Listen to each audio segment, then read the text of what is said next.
Just out of it. Well, he's jacked up on the other side. Yeah, this is the most lively he's ever been. Well, he's ever been something. He's like, woo! I'm doped up, baby. I love it.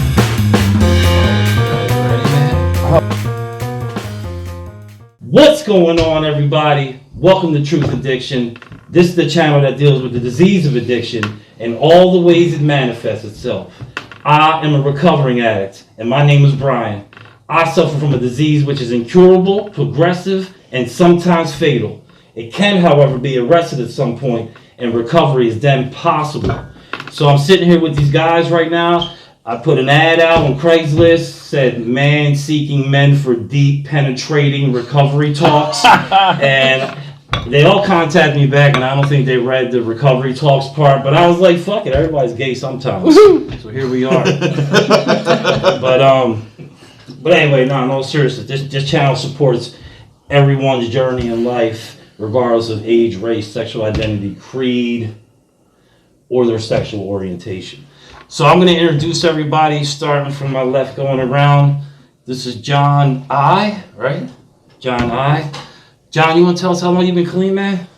Saturday will be 13 years. Congratulations, All sir. right, congratulations. We ain't going to let him cop early, but that's pretty damn close. You know. Over here, I got Ed C, right? Yes. Ed, how long you been clean, man? 3 years and 6 days? 3 years and 6 days. Yep. Congratulations. And over there is Joey D, a.k.a. Joey Ruggs. How long you been clean, man? A little over 4 years. February was 4. A little over 4 years. So if you've been watching the channel, you'll notice that I have interviewed every one of these guys on a one-on-one. Joey was my first interview. And if you go back and check, you'll see what I mean by my first interview, because I didn't know what the fuck I was doing at all. I kind of know what I'm doing now, but I really didn't know what I was doing. I think Ed was my second interview. I think. Nah, you had snacks in between there. Oh yeah, you were my third interview. And Jon, I got the interview at a recovery convention in Ripley, West Virginia. That was a pretty good interview. We had a good background. We were on the bench with some water behind us, trees. That was a good weekend. We all went to that, right? All right, so what I wanted to do was I figured we all sit down, and I specifically picked these guys here because I know that they all work steps.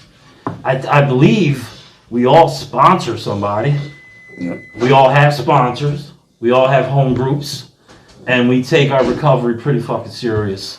We fuck with each other and we play around, but we take this shit serious when it comes down to it, right? So I specifically asked these guys to do this. There was one other dude, but his bitch ass called out. Fuck you, George. Anyway.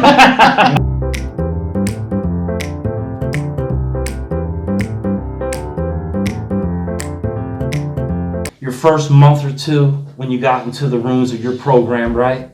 And you know what was going on, and how was that for you? You know, anybody want to start off? You guys are looking at me? We'll go in order. All right, we're going to go clockwise. Got it. Clockwise. So the question was my first... Yeah, your little first bit like month recovery? or two once you hit the meetings. You know what I mean? I mean, I went to Narcotics Anonymous meeting. I went to recovery meetings prior to getting clean. Right. They were shit. I was using... There was a seed that was planted, though, that I understood it was a safe place that maybe I'll one day make it to. But my first experience, coming into a 12-step program, actually, with the willingness to surrender and a little bit of desperation, a lot of desperation, so a little more than a little, I was scared. I believe that everybody in there was clean, happy, and living a good life. They were laughing. Some people were high. I was naive. I thought everybody was clean, and I was the only person that got high at these types of meetings in the past. But I was terrified that it wasn't going to work for me, because I always found a way to separate myself to be better than, less than, worse than, but I found a way to separate myself because I didn't feel good enough to fit in. So there was a lot of anxiety that this might not work, but like, thank God for a little desperation and a little hope, right? Right. Because I realized that I had literally tried everything else. Like, I tried everything else. Rehabs, been to facilities, been arrested, tried to substitute one drug for another, tried to white knuckle it, and even when I white knuckled it, I would maybe not use for a day, 2-3 days at a time, which is amazing in itself. But it consumed every single thought I had. When can I do this again? Yeah, it was an actual fight. Yeah, like there life. was no surrender. It was all fight. Yeah. Life isn't okay without the drug. No. So I was stuck with those feelings, but there was a little bit of hope that, hey, if this works for others, because I heard a message that said that any addict can stop using, lose the desire to use, and find a new way of life, right? And as much as I try to separate myself, like, it's hard to separate myself that I'm any addict, right? Like, I'm just any addict, just like everybody else. So it was difficult to separate myself from that. Right. So once I accepted that, hey, maybe any addict can get this, I figured that if I was going to have any kind of fighting chance at getting this, though, I was going to have to do the things that, were suggested of me, or that were recommended by people before me who, were happy and did look like they had their lives together and were staying clean. And those simple suggestions were like, get a sponsor, attend as many meetings as you possibly can at first. How long did it take you to get a sponsor? What right away. You got it right away? Right away. I had asked some guy to sponsor me. He said yes. He called me later and was like, yo, I don't have time for this shit. You got to find a new sponsor. And I was like, all right. And then I asked like 4 different people. I literally asked 4 different people. And they all said no for various reasons. So somebody come up to me after a meeting and they were just like, I need a sponsor, and they were going to sponsor me. And he like looked at me and he was like, let me get back to you. And then he called me back later and he was like, yeah, I can do it. So. What about a home group? How fast did you have a home group? Early on. So in your first month or two, you say you had a sponsor, home group. Did you start any step writing at that point in the first month or two? I don't remember, but I know within the first month or two, I had already gotten connected with a network of people. I was already, I already knew where the meetings were. I already had a home group. I already had a sponsor. Like, I was literally ingrained in the 12-step program that I chose to be a part of, because I figured that, like, if I was going to dismiss it as not going to work for me, I should at least give it a fair shot. All right. How about you, man? Your experience. I'm a recovering addict named Ed. It was pretty much the opposite of you, man. You said you were still fighting, right? Hadn't surrendered and were surrounded by the program, it sounds like, right? Well, I got clean like 4th of July 2020, right in the thick of the hard part of COVID. Everything was shut down, right? And I had surrendered. Like, I knew I was pretty sick in the hospital for 38 days, right, because of this disease. And I had surrendered. I knew it was time for something new. Like they say, you found that bottom. I found that bottom. There was no more trapdoors at the time. And as hungry as I was for it, man, there wasn't much out there. You know what I mean? It's like all the meetings were shut down. All the meeting places wouldn't let you in. Yeah, that's a weird thing. So you didn't have to deal with that, right? COVID? No, because COVID wasn't happening when you got clean, neither Merv or me. 2019. That's a different thing. It was different. Yeah, it was all Zoom meetings. I listened to a lot of YouTube speakers, Zoom meetings, and phone calls. Which I had a very small network. But you had clean time prior to that, though, right? And recovering time prior. I had 5 years. Yeah, but then I relapsed for 4 years. Yeah, so same here. I had almost 9 years. Well, I had 9 and went out for 4 years. So how about you, man? Did you? So I kind of know, but like tell me. So how long in did you have a sponsor? You had one as soon as you had. I had a sponsor right away. First Zoom meeting I was in, man, this guy shared about like everything I was going through and feeling right then. And he didn't have his camera on, his Zoom, and I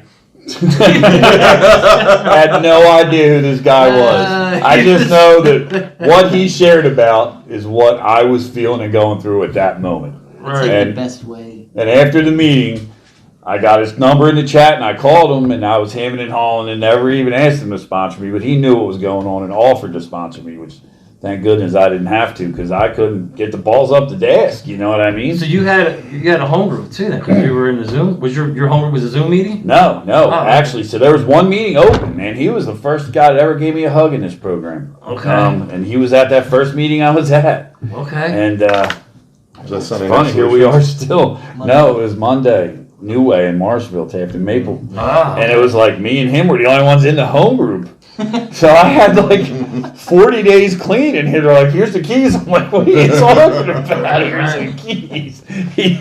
So I mean, I know people out there probably don't know, but like during COVID, when all the meetings shut down, like my man over here was running meetings in his yard by the campfire. They were great meetings. I The mean, best 20, meetings. 30 people. Sometimes I was one that had at least 30. And We were worried, like we were getting trouble. yeah, so before you did that, remember I was home in my little ass apartment? Remember that? I Yeah. had fucking 20 people wrapped around in chairs. And you know what? I got shit from people in my program with a lot of time. And they All were- programs. People coming out of the woodworks. yeah, and I got called up from people I respect, you're not being a responsible member of society holding in meetings. We're supposed to be. My whole thing was, bro, this disease of addiction will get me faster than fucking COVID, bro. That's what I believe. I need these meetings. And you felt the same way, and you were holding them at your house, man. I'm forever grateful for that, for sure. So, your first couple months, you have a sponsor, you have a home group. I had a sponsor. I had a home group. Were you It in was a the step only work meeting at all? open. Were you in a step work? So it's what we called step work. We were reading. We read every friggin' of all 32 pamphlets. Damn. Every pamphlet, and not like here, read this and call me later. Like sit down and read it together, highlighting and underlining and looking words up in the dictionary. All Took right. us the better part of a year to read 32 pamphlets. Phew. All right, how about you, Joe? First month or two in. Oh How's shit. it? How's it for you, man? How you feeling? Man? I was really lost, man. Like you guys, right? I had experience before, so I knew like to come to meetings, to meet people, get their phone numbers. I knew how to like fellowship a little bit, but I really didn't know like how to do any of the things that I really needed to do, right? I had like a lot of wreckage, man. I was like married and I had kids and like I didn't really know like how to be a part of any of that shit. I didn't know if I was going to be able to work, clean. I Yeah. thought, I work a physical job. I thought I need to be high to do Oh, it, yeah. right? Or at least like get high sometimes. I needed to be high to eat food, Yeah. Yeah, well, let alone And brush my work teeth, and take a raise shower. kids and But yeah, go ahead, man. So I just like made a meeting the day I got out of a treatment place, and they were like, I raised my hand and I got a white key tag, and there was people there that I've known before, right? Like Dave D, and other people that I just knew, and I was like, man, this is the place to be. I feel at home again, right? I thought there was going to be this stigma, like. Kind of like when COVID happened, you mentioned it, like when you cough and everybody's like, oh, no. Yeah. I thought it was like, oh, I got high. I'm gonna be like contagious to other people who are clean, and you guys are gonna be like, fucking, when you get a year, then we can talk or whatever. But it wasn't like that at all. I remember you reading the traditions and shit at the Tuesday meeting, like in the back with your hat down low, and I was like, Yeah. I know that guy from the Wawa I used to rob. You know what I mean? Yeah, I met you early on in your recovery. Early, very early. I think at that Wednesday Humeville meeting, Humeville Road or something. We used to travel. Remember? Yeah, I do, man. Yeah. So People How- just grabbed me quick. right. I So just- how about you? How fast did you have a sponsor? Did you have a sponsor the first couple months? Home group, yeah, first couple months, but home group happened first because I went back to a place I was previously a part of. And I was like, those dudes are still clean, right? One of them never stopped calling me and checking in on me the whole time I was getting high. Not like I'm saying every day or whatever, like a couple months, hey, what's up? And he never, looked at me any different because I was getting high and he wasn't. And I was like, wow, that's recovery in action right there, looking back on it, But yeah, sponsor, this guy kind of scooped me up. he was. I went to talk to him after the meeting, that sort of Bristol meeting, in the early Bristol meeting, and I was like, hey, thanks for speaking, And he's like, take down my number, and so he got my number, I got his. He's texting me, he's calling me, he's taking me to meetings. didn't know I drove for a while. So we're like, No. I'm like, I'll meet you there. And he's like, oh, you driving? Most people don't have licenses. You know? Right. I'm like, I don't know if I do or not, but I'm driving.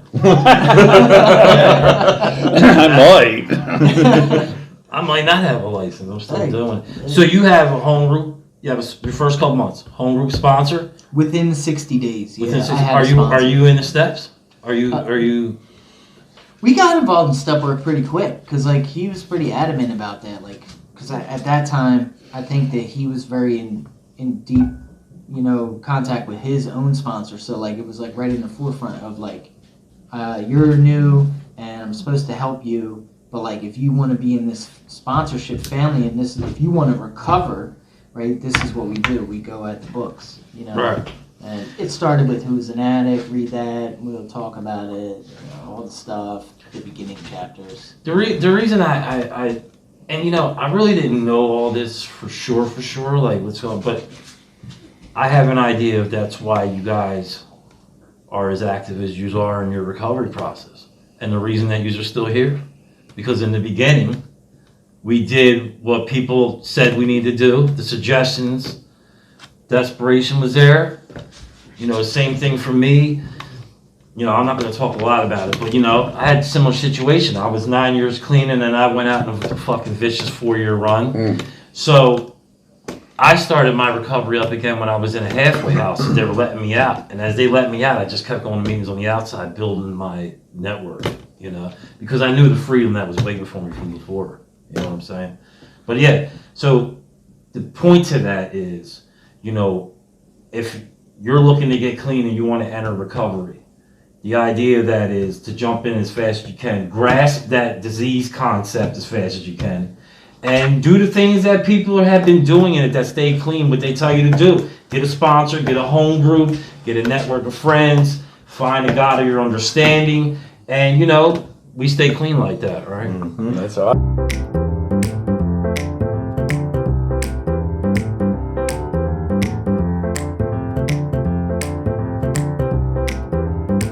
Concerning steps 1, 2, and 3, and here's what they say. We admitted we were powerless over our addiction. Our lives have become unmanageable. Step 2 is we came to believe that congregating ourselves can restore us to sanity. 3, we made a decision to turn our will and our lives over to the care of God as we understood Him. So, who wants to jump in on that? What does those first 3 steps mean to you, and break it down in your life? Peace, man. It means peace to me. Like, I don't have to worry about shit no more. Yeah. I don't know. Like, so when I was actually doing the steps, writing on the steps, reading about the steps out of the literature and in the books, the steps didn't make as much sense to me as when, like, now that they're past and, like, I'm actually starting to listen and grow and take suggestions in this program and let the program work the way it's designed to. It's like now is when they're really 1, 2, and 3 just, I feel like, are just part of my life now without me consciously trying for them to be part of my life. I know if there's some sort of problem, like, I just automatically don't worry about it. Right. And I know it's going to work out correctly, however it should be. Whether it works out the way I want it to or not is irrelevant. It works out the way it's going to. And me worrying and up at night fretting and trying to control this and change that isn't changing it. It's going to end up the way it ends up. And I think that's what 1, 2, and 3 say, is that we're powerless over it. Something can help us if we let it. And now you have to choose to allow that help to happen. And they're just my favorites, man. I don't know, they always will. Jump in. I mean, yeah, man. Like being powerless, it says we were powerless right in there, but it doesn't talk, it tells a little bit about manageability, but I found out that like there's inward and outward, right? The outward was like really easily fixed with like not spending my money on drugs. right. Like that wasn't Having that same $20 in your pocket that you had from 2 days ago. Nah, first year It's clean, crazy. I didn't carry cash Yeah. because I was freaked the fuck out. It was a trigger, the money trigger. We had this restaurant in the town that me and Brian live near, and I love this fucking restaurant. And I made my wife go there because it's actually like a bar to get to the food, and it's amazing shit. But anyway, it's that whole thing and the denial, like the dropping the veil of like the denial, right? Like this, it started to unravel the what I thought I was a little bit of a character that I was portraying, you know, in the first step when I addressed that denial section, you know? Yeah. And kind of like set up like my standard operating procedure of like when I get crazy, not only when I'm obsessing about drugs, right? Because your channel deals with all the manifestations. Exactly. When I get crazy obsessing about anything, right? What people think about me. Situation recently that happened to me was like, I thought like people were hanging out with somebody that I didn't like, and I had a resentment against that person, and it's really, really deep. So like I thought it was like this one way, right? And my perspective was so skewed that I was like, I'll just write them off, you know? Yeah. And that's it. And I was like, could not stop thinking, how could they do this? Blah, blah, blah, blah. But the revolving shit and shame of like, how did I let this happen to me again? How did I let myself get hurt again? You know? And that revolving shit, like, what do? I call some people, right? I made the meeting the next day, right as soon as I, was able to, right? There was a meeting at 10 a.m. I went on vacation. There was a meeting there. I was like, beautiful. You know what I mean? I get to go to a meeting, talk to people I don't know, whatever, people in recovery. It doesn't matter what form, shape, or fashion, you know? And anyway, it's set up like basically I can like, whenever I feel that way, there are options on how to make that go away. Yeah, because most of the time the feelings are fucking bullshit anyway. Yeah, but there's options. It's just they're momentarily. You know? Or maybe not options. There are necessary things that I have to do to make it stop. Like calling your sponsor. What's your procedure? That's number 2 for me, right? Part of it's pay the guy to do the thing. Can I change my own brakes? Yeah, but I go to the mechanic to change my brakes because I neither nor have the tools or the time or usually the willingness to do it. So it takes a whole thing out of my life to just pay that guy a couple $100 to take care of the brakes, and it's one less thing off of my shoulders. That's the second step. There's divisions of people who have experience in things. You know, If I want to know how to be a good husband or a good father, I go to seek the people that I think have that sort of information. So the power grading yourself in that situation is the mechanic when you need brakes. Yeah. And then the power grading yourself is the group, is the people that you're going to with the issue you're having with the resentments and shit that you're holding or you were holding. Yeah. So that makes sense. My son with the ADD. I don't know shit about ADD or medicine, and I'm damn sure not a doctor. So I went to other people who have kids with those issues, and I was like, Angie, one of my friends in the home group, you know, hey, you're going through a similar thing. What's going on? How'd you feel with it? And, they just kind of shed some light on how they deal with it. And that's like a second step for me, man. That like, coming to believe is like, there has to be a belief in something or else I can't like, it's like pointless. And there's no like hope, you know? Yeah, it is. That's where the hope derives from. What about you, man? How are you? It's such like a loaded question. Yeah, it is. I get it. There's, no, there's this whole thing where you don't need to break all 3 of them down. Right, but like, let me just explain this real quick. When I first got clean, I thought I knew everything, and I read the book, and I would tell you everything the step meant. But like, the more and more I participate in the steps, there are just principles about living properly that are within the steps, and the same fucking principles are in all the steps. Right. It's just a different understanding or a better understanding of love, compassion, empathy, surrender, patience, willingness. Like all of these things that you would hope that we would have learned at some point in our lives, but like we're just inhibited through nature, nurture, the drugs. Like we were just inhibited and never learned these things. And this fucking obsessive, compulsive, self-centered. But the first 3 steps, if we want to simplify them, people will say, I can't, he can, I think I'll let him. Or it's more like, I got a fucking problem and my life's fucked up. And the second step is, hey, maybe there's a solution. Yeah. And the third step is, maybe I'm going to make a commitment to participate in the solution. Right. Like as simple as that. Yeah. So, how about so I struggled with the God thing in step 3. Mm-hmm. Turning my will and life over to a God. And, because previously when I was clean for those 9 years, the God I used was everybody else's God. And I just happened to be hanging around a lot of Catholics. And nothing against anybody's religion. It just, you know, I was using somebody else's fucking God. So, you know, my whole recovery for 9 years was me believing in a power I didn't even believe in. So it was always kind of the rooms, but it felt fake to me, you know what I mean? I'm just not religious.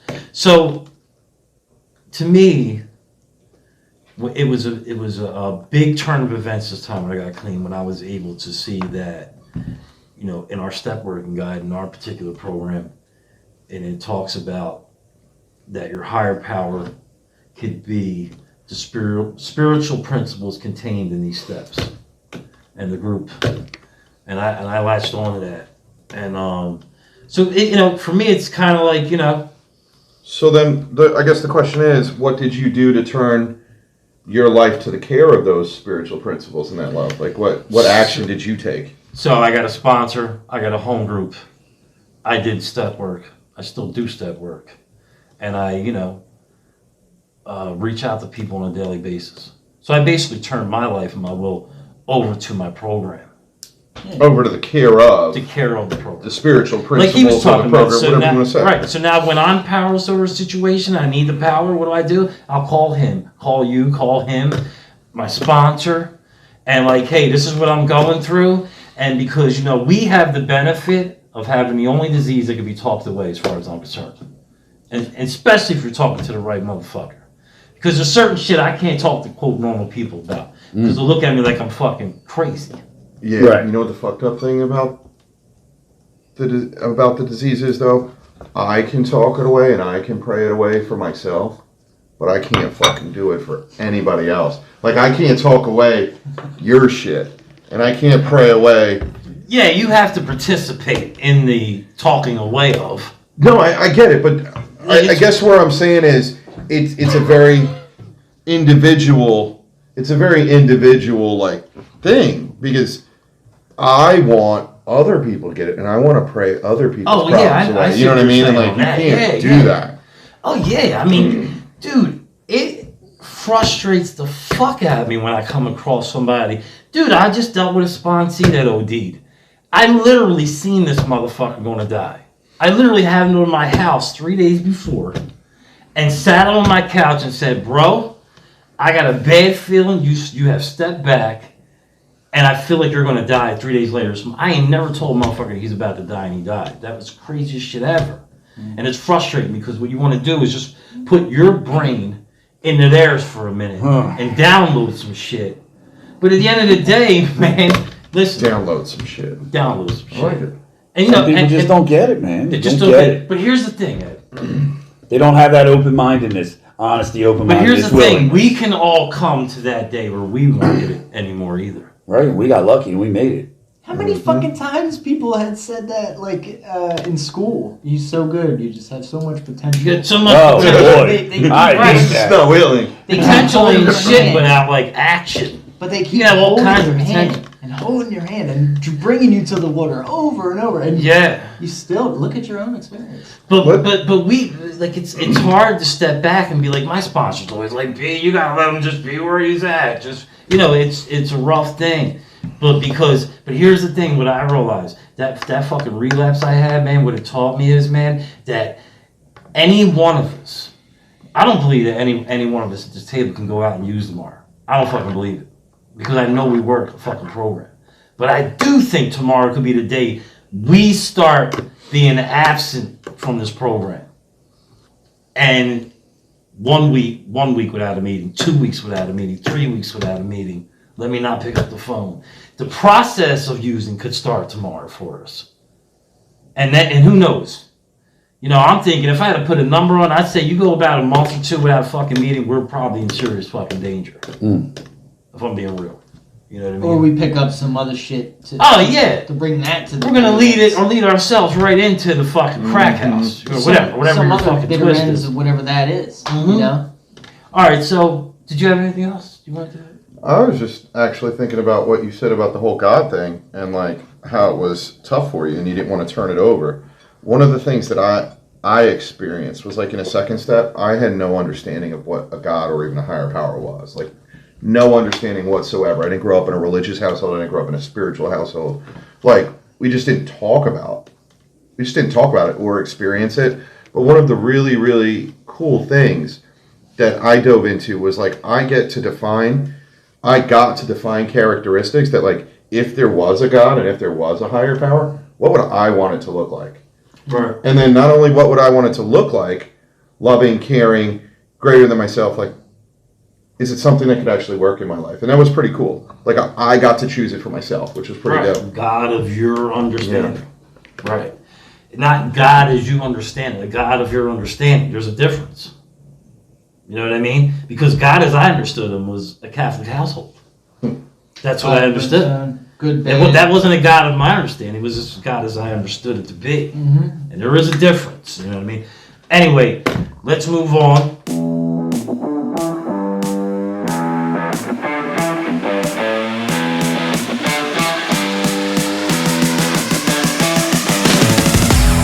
Four and five. And this could go on forever. So we'll just try to keep it at a minimal. I'm not trying to hear some fucking your life stories here. You know, just a minimum. What does the steps mean to you? Is a combination of those steps, and what did it do for you doing it? How about that? Something like that. Anybody want to jump in on that? I would say if I had to pick a favorite step, it would be... Could you just tell us what 4 and 5 is? I forgot to do that. Oh, we made a searching and fearless moral inventory of ourselves, right? And then 5 is the exact nature. 5 is we admitted to We God. admitted to God, to ourselves, to another human being, the exact nature of our wrongs. There you go. Now go ahead. So yeah, I would pick 4. I would probably, because of what it's done, you know, for my life. Like you said, 1, 2, and 3 is like so, like it's always there, right? And without that foundation, there would be probably nothing. But what 4 did for me was allow me to like check my motives, man, and it set up like the rest of the recovery, right? There was like, I don't think I would have kept on going. I don't think there would, because you get to 1, 2, 3 and you're like, this is great. Like I got a job, I got a girlfriend, a wife, or whatever. Yeah. Like money and like things are good. We're going on vacations and everything. Because by that time, you know, if you do it the way we do it, you got a year. You know, you know, you're like, shit. You know, that is the benefit of some other programs. Yeah, you can get through it quite quickly. You know? But like Is that the second shot we took tonight? That's right. Listen, we're not mentioning anything, so you know, people. There are like 40 different anonymous programs. There's one for any twist you got. Trust me. So they're not going to really know who we're talking about. Some people probably will. But go ahead, man. I guess like that word moral and what that is, and what it actually kind of like Jon's talking about. How he got to choose it for himself, the higher power, right? I got to choose like who I wanted to be, what I stood for, what my What do you mean by that? Who you wanted to be? Like, okay, so along my life, I gathered these things and these like social dispositions on what a man is. Okay. And, what a good person is, and what a good father is, and what it means to be dependable at work, and like, you know, good attributes, right? Like, people that don't steal, right? I think like stealing is bad. Yet I stole anyway. To, you know, interject in what Joey's saying, because, you know, I went over that with him, right? There were a lot of patterns in yours about kind of what makes you tick and like who you are. And I think even though the wheels were spinning about, you know, like recognizing the patterns and recognizing what you like and don't like, you did a super thorough 4-step that really set the tone. And like when we went over that, and you know, I forget how you shared it with yourself and God, but I know after we went over like the 5th step together, it really set the basis for you to do a lot of work on yourself in like 6 and 7. So those patterns that you're talking about, recognizing like what kind of person you want to be, you really addressed in like 6 and 7. Like, here's what I do that I don't like. Here's what I want to be like. And I saw a lot of change in you from that. Well, it should have been thorough. It took him long fucking enough. I remember, you know, me and him, we were going to a step writing meeting. Wednesdays. We would travel to a step writing meeting. I knocked off like almost 3 fucking steps. This dude was still doing this for us. But you know what, man? It is what it is, man. Like he said, you went at it thorough. And I'll tell you what, man. One of the things I respect you for is you are a fucking literature dude. I love literature dudes. You know what I mean? You're into this literature, and you're very knowledgeable of the disease of addiction because of that. You know what I mean? And it's one of the things I admire in you. So, how did it make you feel when you went through your 5th step and you unloaded that 4th step on your sponsor and the God of your understanding? What did that feel like? Awkward. It talks about it in the 5th step, and it says... No, not beforehand. Oh. After you did it. Yeah, awkward. It was I didn't want to awkward. talk to him for like a week. I didn't even know this. This dude knows all my shit. Did I really say that to him? Did I tell another human being that? Yeah. I felt a little naked, you know? Yeah. I never looked at it like that. Yeah. It went away quick, though. Like, that went away quick because you just went to the next mission. And what's the next mission Just now? like it says in the workbook. Do you work at the workbook? Yeah. I think each one says it at the end. Moving on. It's always telling you Moving that. on. It's always telling you to move on. As soon as you're done, move on, motherfucker. Because there ain't no neutral around here. We either go back towards the drug or we're going forward away from the drug, right? So, you felt awkward. Did relief come soon after that? Like, did you feel like you lost some fucking pounds off your shoulders or what? There was anxiety going into it, but there was also relief that came initially, right? Because it's like all the work that I did, right? It's not this big crazy thing. It's just how you move through life. It's not like these secrets of like, oh man, I held this crime and I got to tell someone about it. Right.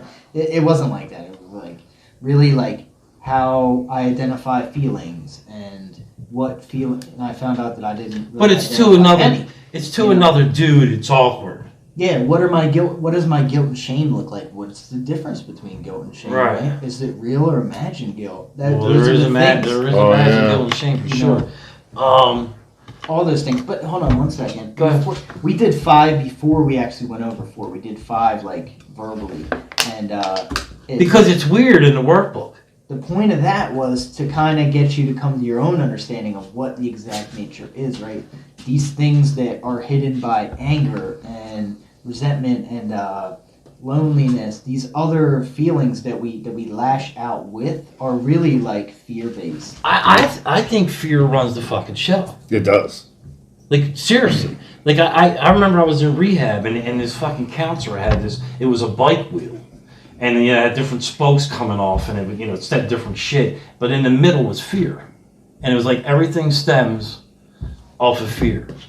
And it's like, everything I do in my life is to fit in, get in to fit in, because I have fear of not being liked or wanted. And deep down inside, on any given day, I could still be a scared little fucking boy. And it's hard to admit that as a grown-ass man. But it's only through step work that I'm able to admit that. You know what I mean? Most of it's fear of the things that I hold dear being taken away. Right. Patience in the grocery I mean, the store. cologne thing's a little too far, but it's still, trust me, there's things that we don't even put fear to. We have no idea. Like, for most people, they have no idea it's fear that's running that decision.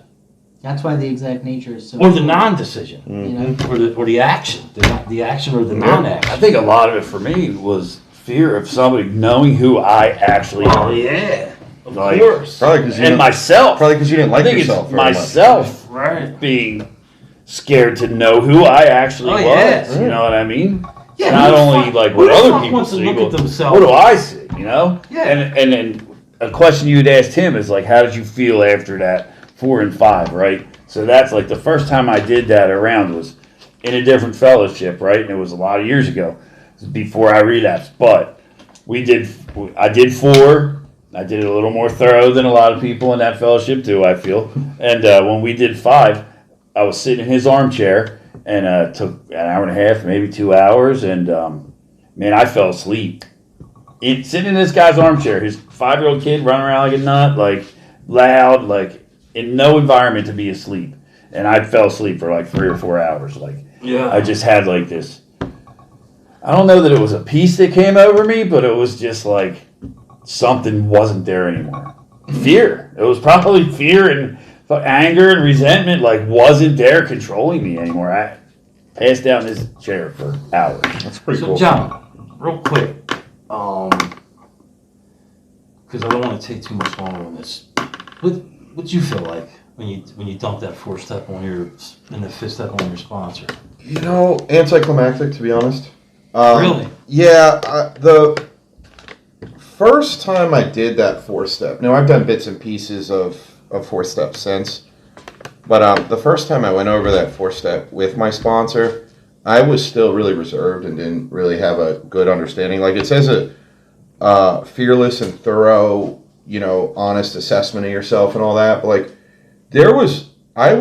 had walls so built up, even towards myself, that like, I was only chipping away at how honest I could be. So even though I was doing the best I can, there was a lot in reserve still, just because I didn't understand. So it was anticlimactic. But this time around, I've been doing it a couple times, and I started on another one about 2 years ago, and I got 20, 30 pages in, and it was patterns, a dumping ground for a toxic marriage, and it was really cool, and I thought I made a lot of progress with it. And then literally it was in the trunk of my car, and fucking Max, my ex-girlfriend's dogs, just destroyed it by like running around. Like, it's not like a dog ate my homework situation, but like 90-pound dog just like jumping all throughout the truck, like, and his claws, his like nails that need to be done, like it was just torn and ripped up. So I was like to my sponsor, I was like, what do I do? He's like, start over.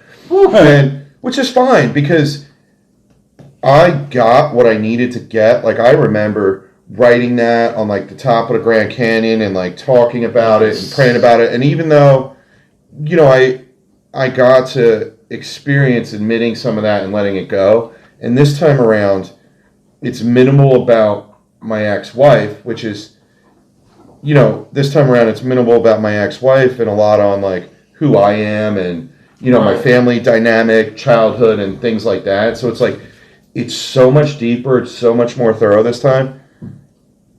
But I also don't want to do it because I don't always want to take a look at that. Like, I wrote on my mother for a couple days straight, and then like had a big fucking, like, I don't want to say falling out, but like we hit like a thing where she was just being her, which she's been for all 37 years of my life. And one day I was just like, I don't like that. I was like, you hurt me. I'm not talking to you, Right. Like, we ended up talking it out, but there's a lot more growth, I guess, is what I'm saying. Like, it's an assessment into myself and like a deep dive into like what makes me tick and who I am. And it's uncomfortable, but there's growth from it, Yeah, I mean, who the fuck wants to take a searching and fearless moral inventory of themselves? I mean, just the words themselves. It's like, fuck, what? And I'll tell you what, these programs, I believe, I think they would do good for anybody in the fucking world. Anybody in the world. Anybody. Yeah. Everybody Because should do these I know a things. whole lot of motherfuckers that ain't drug addicts. They're so far away from an anonymous program. But you know what? It would do them some goddamn good to take a fucking search.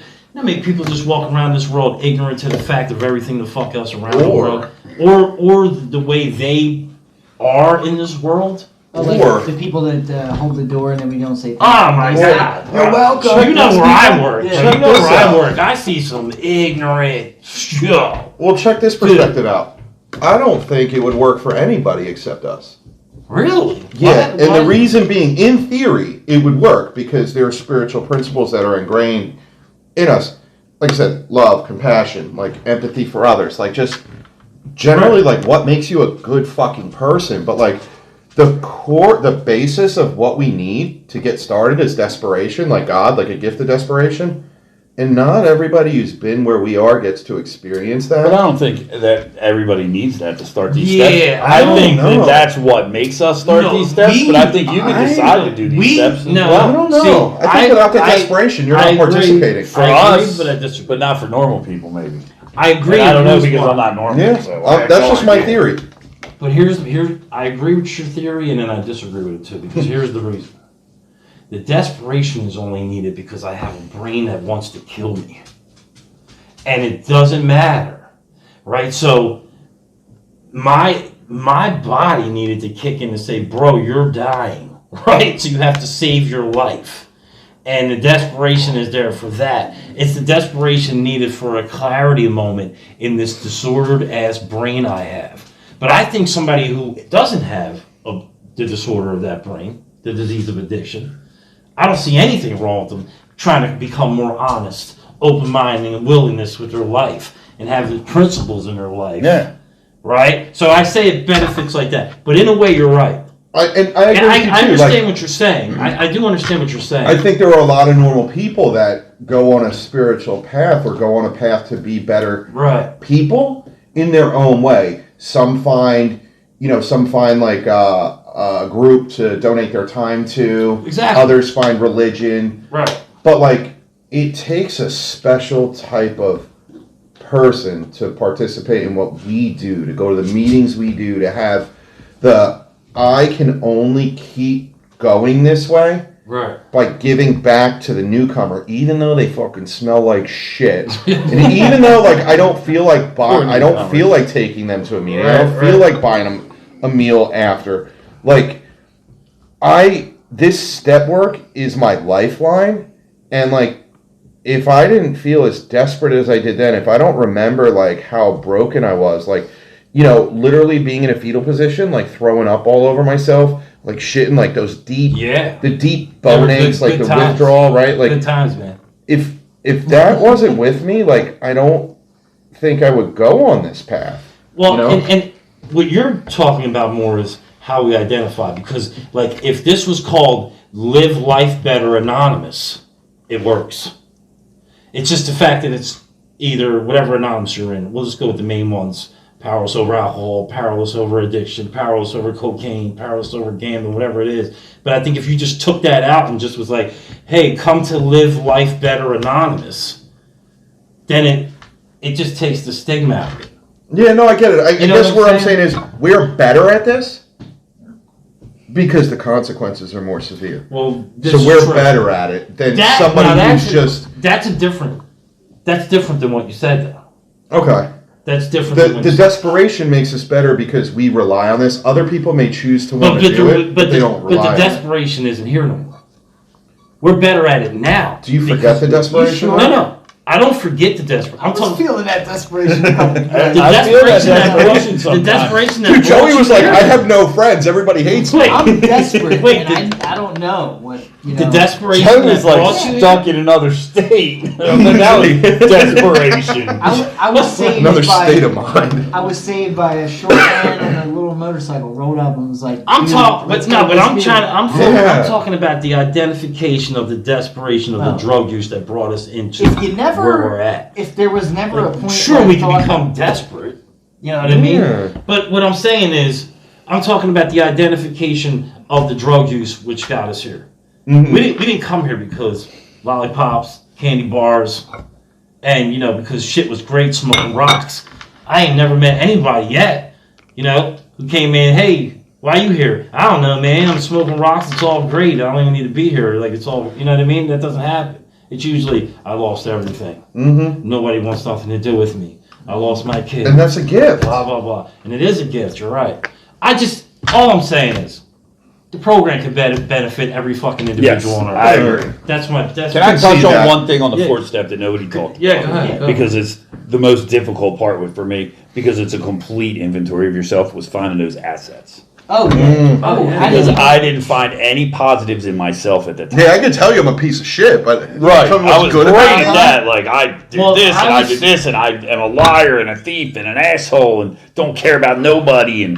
But finding those positives within that thing, within myself, was super difficult. Even people tell you, I'm like, you sure? Yeah. I'm like... Go around and ask somebody, what's your best attribute? And they're like, oh, you're this. You're like, yeah. Okay. We had that conversation like a week ago. You're like, what's so great about me? Why does everybody want to be my fucking friend? So I think that's an important part for people to realize, is that you're not just beating yourself up. You're not just pointing out all the negatives about yourself. It's a full inventory, even your positives. I agree. And they're there, whether you see them or not. I don't know, it's weird. When I think of, I was actually going to bring that up in the next section, because like when I think about assets and all that shit, it's in 6 and 7.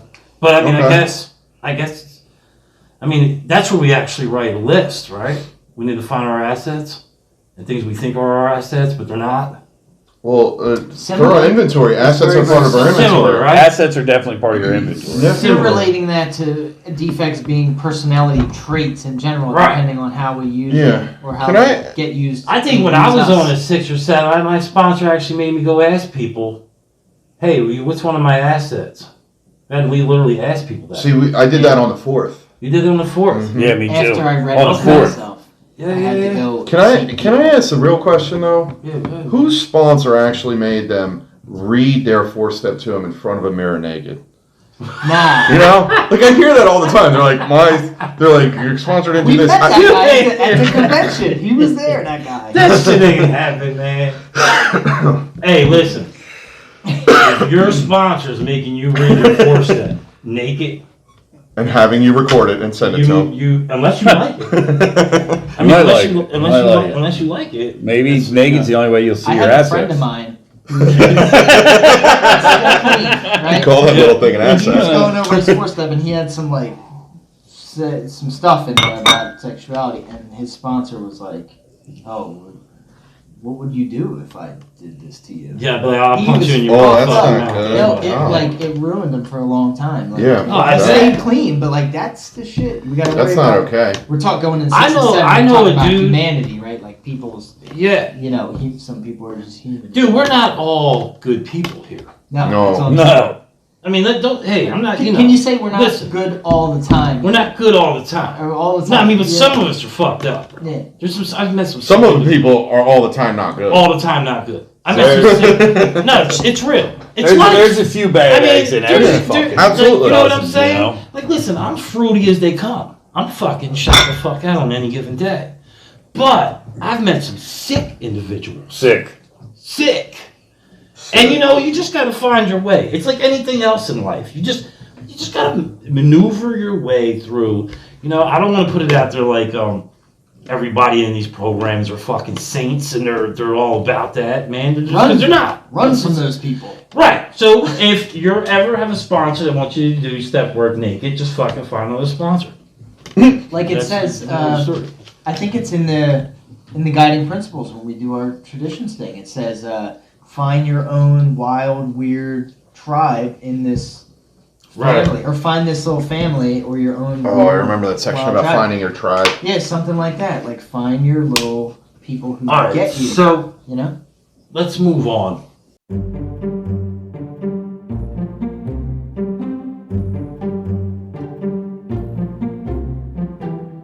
All right, so let's get into 6 and 7.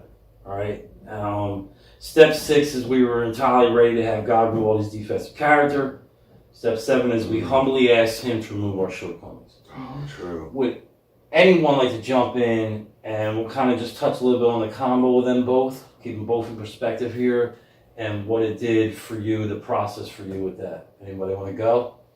You still don't want to go? I'll go. I mean, what is the? I mean, it addressed what entirely ready means, and I was like, what does that fucking mean? I got really hung up on that. How am I going to be entirely ready for anything? You know, what does that mean? It was like this big cliffhanger after like 4 and 5, of, like things I knew I was aware of, but like didn't really like have any power or any like way to change them. Right. And I was like, what the fuck is this? This is vague as shit. And I was getting beat up by that. I'm like, everybody talks 6 is so bad. You're going to hate yourself. So fucking bad. I had a bad step 6. My step 6 sucked, yeah. So I was hung up on entirely ready, thinking like I had to do it right then, that day. Be removed. Boom. I gotta be like, what the fuck? You know, what is that? Right. Because it wasn't until I was in it with the workbook that I seen entirely ready as a lifelong process. Mm-hmm. And I was like, okay, I can get with that. We relate that back to step 2, becoming a believer in a lifelong process. See, what sucked about 6 for me, and you guys can jump in whenever you want. What sucked about 6 for me was because I had a fucking bad 4-step. You know, I had a traumatic shit before I got clean. I lost my kids to addiction, and you know, in the middle of my 4-step, I wanted to jump off the fucking roof. You know what I mean? When it got to where I was talking about that thing with my kids. So step 6, right from the door, says, first we should review step 4. Yeah, and it's like, what the fuck? fuck? I don't want to review step 4. What happened to moving on? Yeah, I just want to move the fuck on, man. Move on, but go back. It's very repetitive, but I guess there's a reason for it. There's some Because repetitive we're thick shit. skulled dumbass. Yeah. That's the reason. So, you know. For me. And then here I was in my middle of my step 6. He's in your head now. Step 6. Step 6. But in the middle of my step 6, I almost got locked up. Because here I am on a Huffy bike at fucking 2 o'clock in the morning riding to go stab some dude over some chick that I was messing with for like a week or 2. You know, just goofy shit. And that was when I realized the power of the program. So I was riding down the street, and it's 2 o'clock in the morning. And this newcomer I just met at a fucking meeting 3 days before, he happened to live on that block, and he's just out on his porch smoking a cigarette. And I'm driving by, and I hear, "Yo, where are you going?" I'm like, "God? Is that you?" What the fuck? Like, is that God? And it's dude. And it made me stop. And I go up on the porch, smoke a cigarette with him, and just conversation with this newcomer. That led to me calling my sponsor. My sponsor answers the phone 2 o'clock in the morning with his fucking wife. And, you know, sleeping right next to his wife. And I'm like, you know, here's the power. And I went home. You know what I mean? Because I was about to make a really fucking bad decision. How about you, man? You got any, Not really, man. I don't remember. I remember being miserable. I remember picking out everybody else's character defects. Oh yeah. fuck yeah. Because character defects were so, yeah, they were so on the forefront of my mind, you know, I hated everybody. I remember 6 and 7 being difficult because I started to become more aware of the shit I was doing and the stuff I didn't like, yet I would do it anyway. And I was just like, why am I doing this? You know, just, why am I continuing to do this even though intellectually I know it's going to make me feel like shit? Right. Yet I keep doing it. There's a rebellion to it. Mm-hmm. Yeah, but how's that any different than like doing drugs back in the day? You know, I was doing drugs and that's just who we are as people. Yeah, but there's like, this, why do I keep doing this? there's this Why point am I I hit doing where I was it? just so much more aware of it though. Right, and like, you want to believe that you're better now because you're not using. mm-hmm. Yeah. And it does I fuck with your disagree psyche. with that statement. Well, what do you disagree about it? Being better because we're not. I don't know about better. No. I said Just not I using said drugs. we think we should be better. Oh, I agree with that. Right, like we. Dude, so I was just. Go ahead. I thought you were saying like we were better. No. We believe we should be better because we're not doing drugs, and by this point we're on step 6, and like we said, our pro. Step We 6. know some shit. We know some shit, and we already mentioned how our program, it takes us fucking long as shit to even go through these steps for whatever reason. But at this point, you're probably clean for a little bit. You think you got shit in check, and like what he said, it's like, yo, what the fuck do I keep behaving like that for? What do I keep showing that ugly ass side of me for? And you almost can go to, what the fuck's the point? What's the point of all this? Yeah. If I'm still just going to be a piece of shit anyway or whatever, or I'm just going to keep acting out. The pattern and the thing and the behavior has been revealed, but the exact nature has not been revealed. So you're still doing it. Where'd you get the list from? See, now that's some deep ass shit right there. You heard what that boy just said? Yes, you're exactly right. You're not aware of the exact nature. That's probably what it is. And then you got the fact that, I don't know about you guys, I'm not even, so if I'm on, like, I'm always a step behind. So it's like I'm working 7. I'm still trying to understand 6. Maybe even coming off of 5 a little bit. You understand what I'm saying? was always one behind from understanding and what I'm actually doing. As far as application. Right. As far as it actually the exact nature of what. This is what I'm saying. The exact nature of the step I'm on. I really wasn't picking up till I'm a step or 2 down the road. Probably till 8 when you're really like looking people in the eyes. Did you want to add anything on that, man? Where'd you get your list from, though? Where'd you guys get your? Did your sponsor give you your 4. list? No, I He just pointed the list out to you. Came out of 4. Ah, fuck. So he's like, these are your shit. I was like, oh man. Mm-hmm. How about you? How did you say? How many did you have? I had a lot. I didn't do it the way you did. Like, you were really thorough in looking shit up. I literally just... I half-assed it. I have to No, find I didn't advance it, but like, I didn't Google stuff. I just wrote stuff down, and I was like, sponsor, these are my defects. And he's like, that makes sense. And like, when I defined it, I defined what it meant to me, not That's what what I it actually, And not what it actually meant. You know That's what I kind mean? of what I did. So I'm like, not allowed to get away with that. Dictionary app download. I mean, dude, I still had like Yeah. 40. Sponsor made me do that. I still wrote like 40 of them that just came off of my Yeah. fucking head. I had a About whole 30. bunch.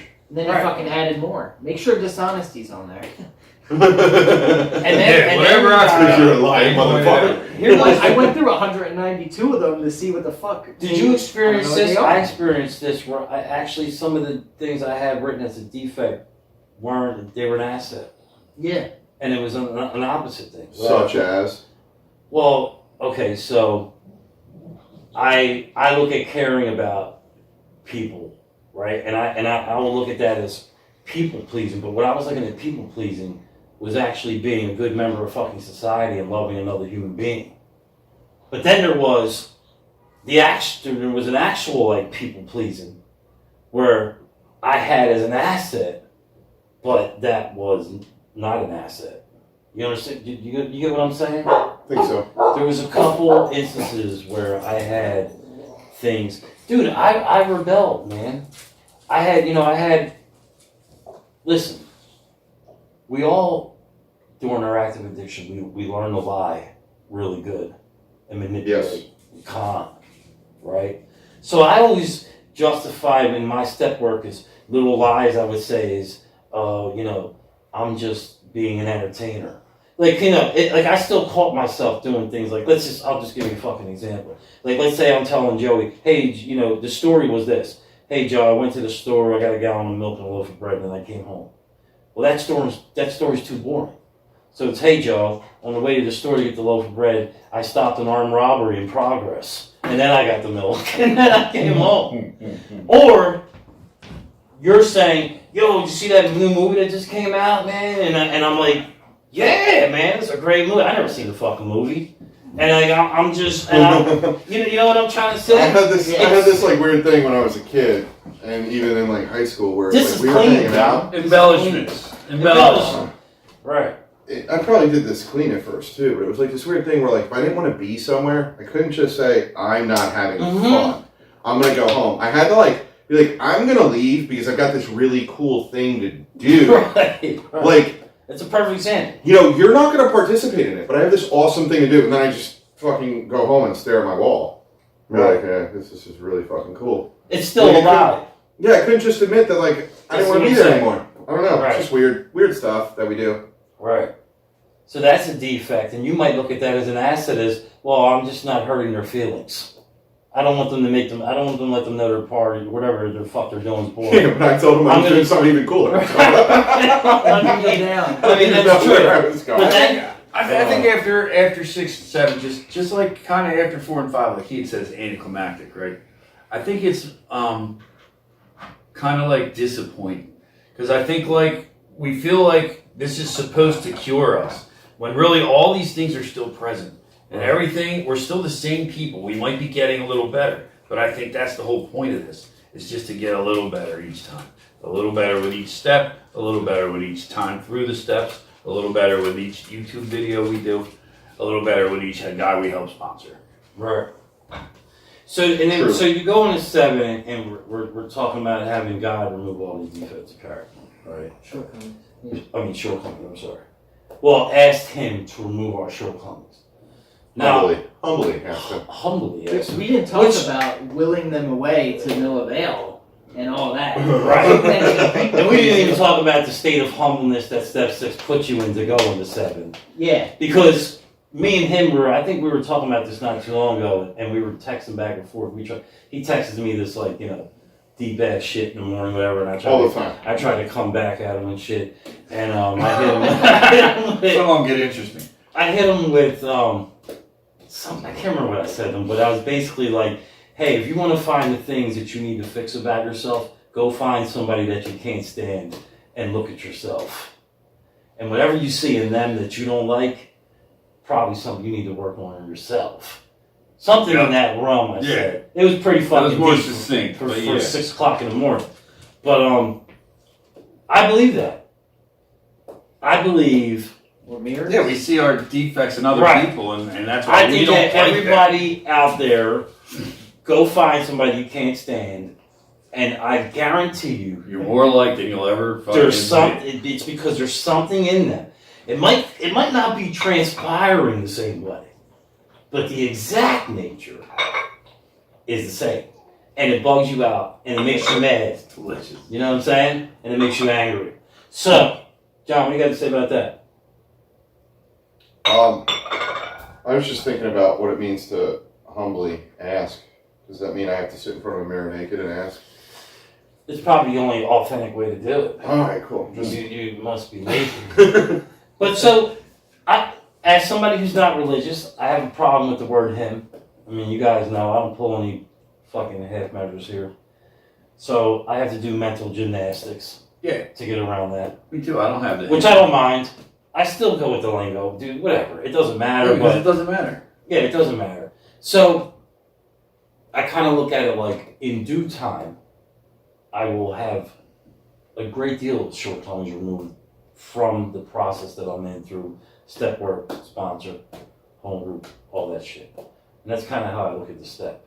You know what I You mean? gotta look at all the ones before because you gotta understand what you're powerless over, where the help is. You gotta allow the help to help you. Mm-hmm. You gotta be able to inventory it and see what your part is and what's going on in that whole scenario. You gotta be able to do a 4-step. That's my sponsor told me each little portion of that section of that 4-step, take something home with you that you can personalize. Yeah. That's what means when you have an inventory skill. It's not just a step you do, it's a skill that you develop that you can use later to with that 6 would be nothing, but Ed, do you think that you'll ever have all your shortcomings removed? No. Neither do I. I think- Anybody I think think- that? Yes. You I do? think if you do get a shortcoming removed, there's another one Okay. right behind it to replace it. Right. because they fucking morph. We didn't even talk about that. Everything more. You think you gotta batten down, you batten all the hatches down, It's like sailing, it's then you. blah. It's like Here's you're on the a thing. fucking boat and it pops a hole and you put a finger in it Yeah. and another hole pops and you're like, and then You're you're doing the fucking using- Looney Tunes. We just And said that's though. what I was saying. Like all these things, they make us a little better each time. You know, it's always going to be a mess. I'm always going to be a fucking. Go ahead, John.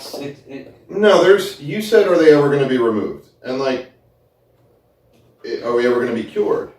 Like, no, but we're going to get temporary relief, and temporarily, like, I'm going to do good. Like, there's going to be moments where I look like a fucking, like, even better than a saint, like a fucking guru, right? Right. And there's going to be moments where I'm just batshit crazy and hurting everybody and just trying to hold it together by the skin of my teeth. Like, as I progress in life and recovery, I'm going to have more moments where I'm better than I used to be. You know what I mean? But it's never going to be like, are they removed? No, they're just, it's one day at a time, right? The whole premise of the program is one day at a time. One moment at a time. So it's like, I'm not going to use today one day at a time. Like you said when we first started, none of us are going to use tomorrow, right? Like we're not going to use tomorrow. Like how many of us are going to act out on our defects? Like there's a good chance I will, but there's a good chance there's moments when I don't either act out on those shortcomings either. You know? I just like that to bring that to light because I need people to understand out there, or we have to understand, I believe, as addicts, that we're going to fall short. And it doesn't matter how many meetings we go to, how much literature we read. We're going to have days, we're going to have weeks, sometimes months, where we just hit a fucking wall. You know what I mean? But it's like we need to be aware of that and fall back on our program, right? And I think that's important to know, because if there's anybody that can beat themselves up real good, it's people like us. Because our fucking disease is just looking for the slightest crack, just to open it up, and and it's fucking over. You know what I mean? So I just think that's important, because I know there's some people out there that watch these that are either new to recovery or thinking about getting into it, and I just need people to understand that it's, you know, it goes back to that, you're not a piece of shit, you don't have a moral, you have a fucking, it's not a moral deficiency, this is a disease, and grasp the concept, and like, the more you treat it, the better it is, and the less you treat it, the worse it gets, you know what I mean? Anyway, anybody got anything else they want to add? humility. It's like the way it was explained to me is like you know, after we do all that chasing around and pointing the finger, and then we point our finger back, and then it becomes like really real, can't deny it anymore. That's when I was able to humbly ask, like, fuck, dude, that desperation kicked in again. I'm tired of trying to do this. I can't. So I gotta let something else take care of this. Like, not me. I can't do it anymore. I tried every fucking way possible. It's just like trying to successfully use. It's the same shit. And then it was like the people were like, well, I'm like, what the fuck is the difference between a shortcoming and a defect? Well, the shortcoming is how you act on the defect. Mm-hmm. Like, I might be reacting in like rage, you know, which I believe is like not just one feeling of anger. It's like a set of feelings to make like a state of being, which can be acted out on defect for me, right? And throwing things and punching holes in the walls and just things that you guys will understand and know. And but like the shortcoming of that's just the way I feel. But the shortcoming of that is the whole punching the hole in the wall, the yelling at the people who didn't. Right, that's a good point. Yeah. That's the thing. The action of like how whatever made you feel that way and whatever that state of being of that feeling was created the defect. But it's how you react to it. Like when I'm in traffic and a dude cuts me off, you got two choices. You can either eat it and just be like, oh, let that guy do what he's gonna do. Right. Dude almost cut us off really bad today.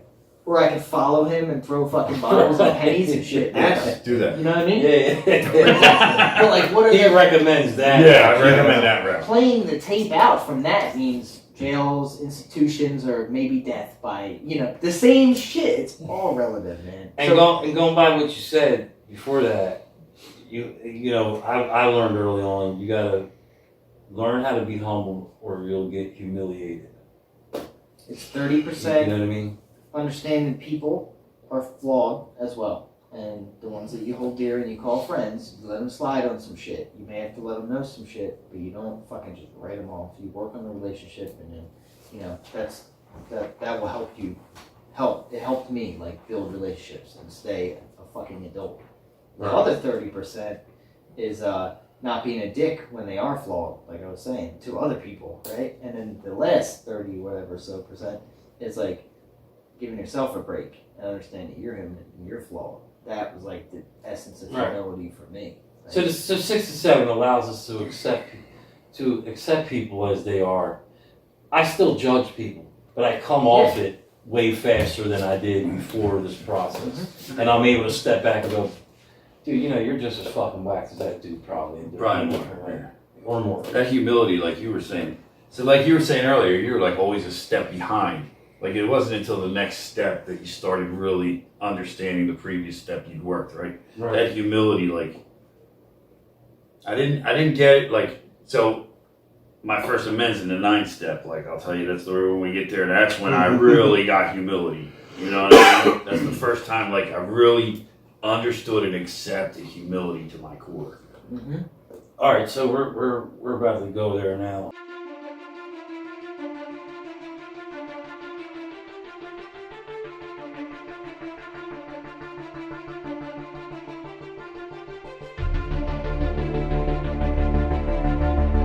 Step 8, we made a list of all persons we had harmed, became willing to make amends to them all. 9, we made direct amends to such people wherever possible, except when to do so would injure them or others. All right, who wants to go first? Break down 8 and 9, your experience with that. Anything come to your mind? I can go first. So, lists are not that hard. I mean, they can be if you want to make them that, but like it was They can be if you keep thinking about step 9. Yeah. You're not supposed to think about step 9. So it was literally just the list, and I made the list, and I had a lot of people on there because I was told just like, you know, in the 4th step you can't write too much, and I was told in the 8th step like you can't put too much on there, so I had a lot. Mm-hmm. Me too, man.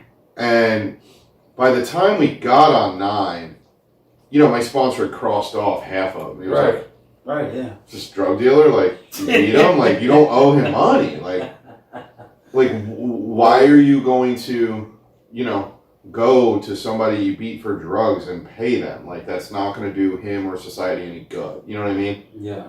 So, like, we just crossed some of those off. Then there were other ones where, like, hey, you know, I, you know, may have hurt someone, but you know, I may have hurt someone, but like, you know,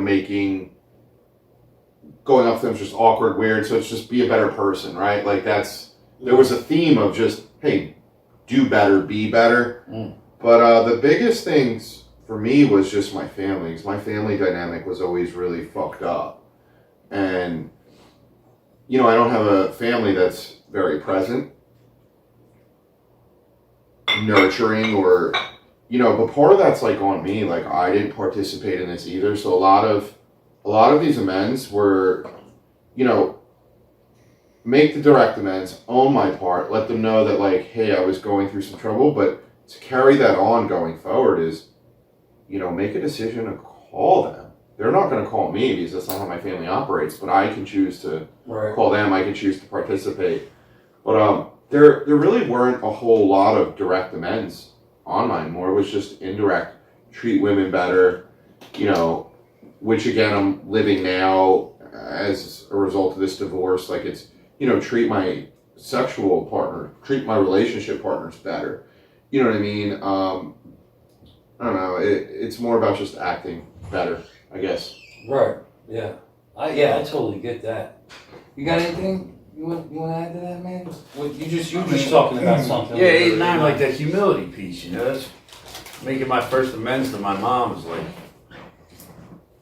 you know, you do your little spiel, you know, hey, you know, whatever, you know, I was not a great person to you, you know what I mean, and took advantage and blah, blah, blah. You know, what can I do to make things right, you know, basically. And like that, 10, 20, 30 seconds, it was probably 2 seconds, you know what I mean? And waiting for that response, like, I just went down into like that, and I really understood the word humility, I think. It was like, you know, I was like, oh my God, like, Definitely. I felt like my entire program, my entire recovery, my entire everything was depending on the next words to come out of her mouth. I don't know, I just went down into this space where I understood humility for the first time in my life. Like a true humility. What'd your mom say? She said she loved me as all good. And it's important. So it's important that these steps are in place for a reason.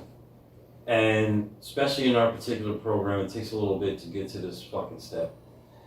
And I think that's a good thing because we have to be prepared for when we step to these people and like, hey, I'm sorry for everything I've done. And when they turn around and go fuck yourself. Right. I really don't care. Right? I really don't care that you're sorry. You can still go fuck yourself. And then, you know, because if you're not, I believe, if you're not in the right state of mind or in the right state of mind or in the right spot in your life in this process, there could be amends that you make that could totally fuck you up. Right? Did you have any of those experiences? Well, so I had my amends list. I had things on there too. My sponsor, I slept with girls for one night. I had them on there. Like, dude, they probably didn't want to see you again anyway. So what the fuck did it matter? But anyway, so you know, so my kids. So my mom, I couldn't make a direct amends with her because she was dead. So I had to write this. I did this whole letter thing, and wrote her a letter. And but my kids, I haven't got to make amends to my kids because my kids are like kind of older, and we're on this thing like they'll call you if they want to, and you know, and apparently they don't really want to. You know, it's just there's some things that we don't get back just because we get clean, and it happens to be one of the things right now for me. But I didn't really experience any kind of where I made amends and somebody really kind of said, go fuck yourself to me. You know, but I've heard stories. You know what I mean? And it can happen. Like, dude, it could totally happen with my fucking kids. Yeah. The day I talk, you know, I don't really got nothing to fucking say to you, you know what I mean? But at the end of the day, man, I look at it like this. This whole amends shit, as fucking selfish as it sounds, it's kind of more for me than them. Yeah, 100%. Absolutely. Because I just need to, first of all, it's the right thing to do. But second of all, I need to unpack all that bullshit inside of me, man, and try to just get the fuck out of me what I can and just put it to the, you know, get it out of there. It's like fucking poison, dude. It's like relieving some poison. Plus, I think a lot of times, like I said when I was like, it's all good, you know. I think it takes away a lot of, can we say, expectations. Like I was assuming things she felt about me were completely not true. Right. You know what I mean? And I think it helps take those things away from us and make us feel better about the relationship. And it's a definite relief, Maybe especially I in do your have value. situation. Right. Maybe I do have value in this relationship that I thought I only took from. Maybe there is a benefit. And it is a good feeling. You make an amends to somebody and they're like, you know, I still love you, man, and it's all good. It feels good, you know? And it's you know, it could be fucking, you talk about awkward, that's a rough thing for, you know, I would imagine. It wasn't that bad for me. I didn't have anybody react negatively. Yeah, but I could imagine there's some people out there in certain I'm situations where it'd be very hard to step to people. Anybody have? Can you imagine making amends to like the parents of someone you killed in a DUI? Well, that's what I'm saying. I mean, there's probably situations. I hope Stuff you've is got a crazy. sponsor where you can navigate what's appropriate and what's not, because there's a good chance it's not appropriate to. There's a good chance that is appropriate. Yeah, I mean, Well, I'm talking. I'm glad I'm not in that Me situation. too. But If I'm you were in saying, court, the I'm- judge would make you, Yeah. I mean, apologize. You know what I mean? But what I'm So saying how is, is it I'm not sure appropriate? there are situations where it is appropriate and it's still fucking, it's gonna suck. Yeah. You know what I mean? In my mind, a little bullshit amends I had to make sucked. You Did know what I anybody mean? experience this? So I had, for whatever reason, I had put on like amends to my dad, and I had where I had these things where I felt like I was the cause of the shit, but I wasn't, but I still put it. You know what I mean? Like I met my dad. I was like 14. He was in and out of my life like fucking 10 times, but I still felt like it was my fault. Mm. You know what I mean? Is that weird? You understand what I'm saying? that's, That kind of goes with, we were talking Like about real or people imagined pleasing, guilt. Real like- imagined guilt and shit. Yeah, real imagined, exactly. Like you were Like, feeling all guilty those about things. something you imagined. Right. It wasn't yours, but your sponsor should have helped you navigate that. Well, I didn't get to that part. We didn't make that amends. Yeah. You know what I mean? But I'm just saying, it's weird how. I think it's awesome how you say we. You're including your sponsor in your process. Oh well, yeah, That's fucking beautiful. yeah. It's definitely a we. You said we didn't make that amends. Even though you're the one making the amends. Right. You two decided together that wasn't Right, an yeah. appropriate amends and didn't have to be made. Yeah. That's awesome. So, we good on that? 8 and 9. We had very similar experiences with the mom and the dad. You know, being like, yo, I wasn't a good enough son to you. It sounded more like a resentment, but it really showed up again. And I drug my feet on 8 for so long because of the list making. Just do what the fucking step says. Make a list, then become willing. And I was like, whoa. Yeah. You know? And Do 8 as the original. I'm just gonna say, Joey went through the steps in like 2 years, and he keeps talking about how like he like sat on them all for so long. I think he was stunned on 4. It took me longer to do my first 4th step than it took you to do all 12. I put a lot into it, man. I see for him, and I noticed once you got past 4 and 5, You were on. you rolled. Mm-hmm. You were rolling. You were stuck in was this slow. weird 3rd to 4th. You were, dude. You know, you were in that. I did 10 like 20 times. I knew you were. I knew you were Do solid. the pamphlet every day for like 10 days or 30 days or 30 something. days? He was like, I did it for 3 days. I'm like, It's a start lot. over. The pamphlet's a lot, man. I did the. You guys are fucking tripping with that shit. Well, hold on. We just fucking paying for that. We gotta start over. What the fuck are we doing? But I just wanted to say, you were in a place where a lot of fucking addicts don't make it out of. The 1, 2, 3 shuffle. So many people don't even get past step 3, and they use, and it's the craziest fucking thing. I mean, And it's just anticipation and expectations they set on 4 right. and 6. Like they don't even know. I threw it away and rewrote it twice. My 4th step. This is what I'm saying. I think yours. I don't think yours wasn't the willingness to do it. Yours was the willingness to. You wanted to get it perfect. Yeah, you were too. You just good. wanted That it. was one of my most Right. You just wanted it. You know, this has to be Every line. I can't has leave to be anything meaningful. If it's out. not, it goes in the trash can. Did I you? still You probably write that never down. even wrote yes or no. And I have to pick this up and look at Never it wrote- from did all you have- angles. Wait, did you have any answers on your 4-step that were just yes, no? Sometimes. I don't Are know. you scared about going or owning your part? No. Okay. but 9 with the amends, right? I had 2 amends with 2 home group members that I had, and I really did them wrong. With COVID and everything shutting down, we wanted to keep the meeting open. They didn't, and they weren't very. At least I thought they weren't very present at the moment, and we were kind of like ganged up on them. We were like, "Fuck you guys! Y'all don't even get a vote because you haven't been here." And whatever we said after that, there was a lot of fucking shots. You know, you go for the throat with people that you love. Right, that's true, man. They were the, aside from all the other ones, my brother, I couldn't just not talk to him anymore because every time I participate in a relationship, I hurt him or he hurts me or whatever, and it's just never good. So part of my amends was just to not touch that one, like you said. Right. And but those people in NA, my sponsor was like, start with them because they're gonna kind of know what you're gonna do. And they were kind of like, yeah, it is what it is, and like, yeah, you know, it's cool, man. One was like, yeah, it's cool. One was like, I'm still kind of pissed And about it. Not go fuck yourself, but like, we're not the same anymore. right. You know? And not to mention that, but sometimes we are others. In other words, except when to do so would injure them or others. Mm-hmm. Sometimes we're the others. That's with my brother. You understand what I'm saying? Yeah. So, yeah. And All right. my wife was like, things just can't be repaired. It's gonna take me in my own time to come to these things. It was like Valentine's Day. Took her to the end of the dub. It was like this, and I'm gonna drop this on her, and this is gonna be my End of thing. the dub. And, you know, all that, bro. It just sounds trashy, doesn't It it? It sounds greasy.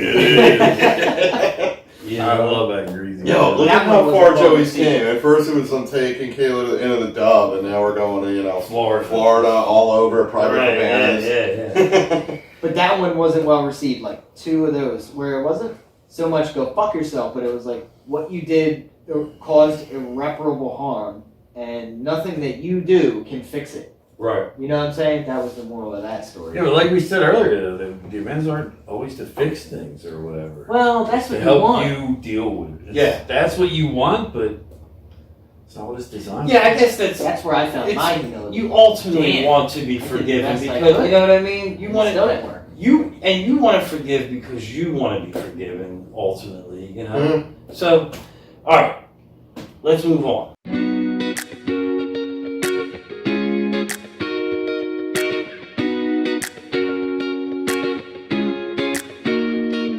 10. We're gonna do 10, 11, 10, 12. 11, and 12. We're gonna combine them up. Right. All So the maintenance steps, right? yeah. So I hate when people say that. 10. We continued.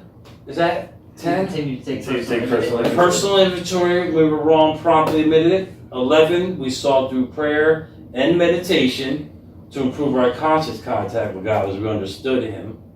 And 12, after having a spiritual awakening as a result of these steps, we try to carry this message to addicts and to practice these principles in all our affairs. Who wants to start? Ring them all up. Ring them all up. You go first this time. Just I don't know, What's 10? popping out? What's popping out? So first time around through these steps, I had a 10-step buddy. 10-step buddy. We'd call each other every night, talk about our day and where we went wrong, and tell each other who we had to make amends to tomorrow for dumb stuff that happened during the day. Yes, and we were religious with it, and for almost 3 years we talked to each other every night. Damn, that's pretty good. I mean, we missed a night here and there, obviously, right? But for the most part, we were on it, right? 11 step, I'll tell you what, 11 step like brought me back to my third, because I was on foot. I didn't have a car yet, right? I was on foot. And like somehow the 11 step turned into my footsteps. God's will, not mine. God's will, not mine. That's what the 11 step turned into to me. And I was walking everywhere. And that got beat into my head. Like, God's will, not mine. And I know that's not really what the 11 step says, but that's when that happened. You know what I mean? I got you. You know, in step 12, like, this is step 12. So those three things, I think, are things that we need to do on a daily basis. You know what I mean? To keep it going. Like if we start forgetting to do those things every day, I think we have to make a conscious effort to do those things every day. Oh yeah. And I think I'm slacking that at this point. But I think I still do them without making that conscious effort. But Yeah. I think I need to make more of a conscious effort to make sure that I'm doing those things every day. I think those things help us stay clean. Right, so you got the inventory and the fourth step, which is to unpack all that shit from the past. And then, at least up until that point. And then the difference is we come to this 10 step, and it's an everyday situational thing. Mm-hmm. It's like, who was I an asshole today? You know what I mean? Did I handle that situation? And then, you know, to me that step's all about awareness. Just awareness of self. And awareness where I'm at, you know what I mean? Did I allow the disease to run my Right. life today? Is one of the questions. Yes. Did I? Did I? Or did I allow that person to fucking take me out of myself? Mm-hmm. Right? What did Because I there's do that I wish I had done? There's a lot of things in life that I've come to learn after being on this plan for 48 years. You're 48. I'm 48. And one of those things that I've learned is I have been in a lot of situations where I was like this. Look what you did to me.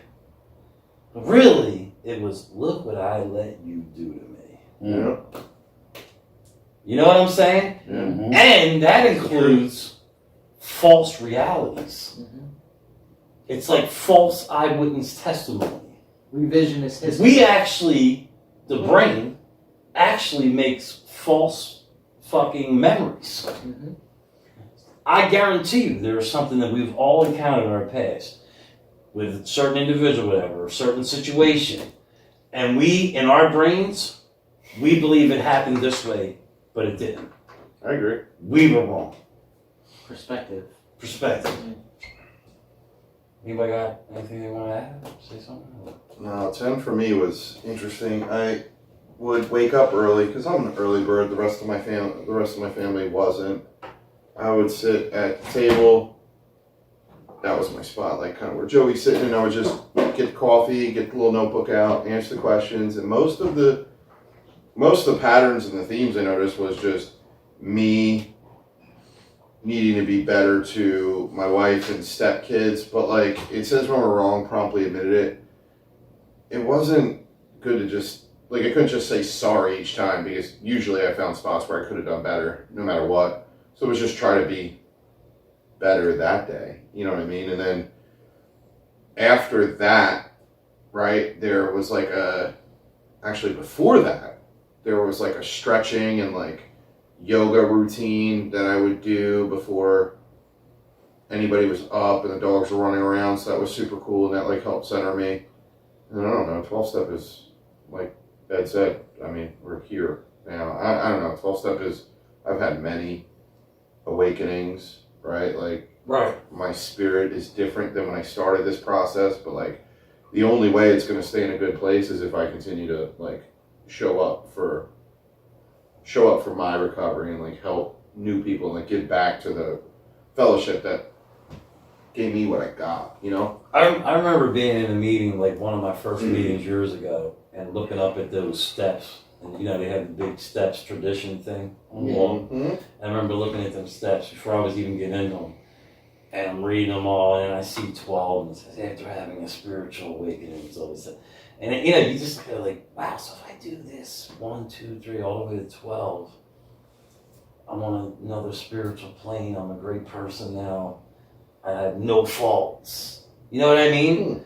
It looks like that. And that's what I was talking about earlier, where that disappointment comes in. Yeah. Where that's not true.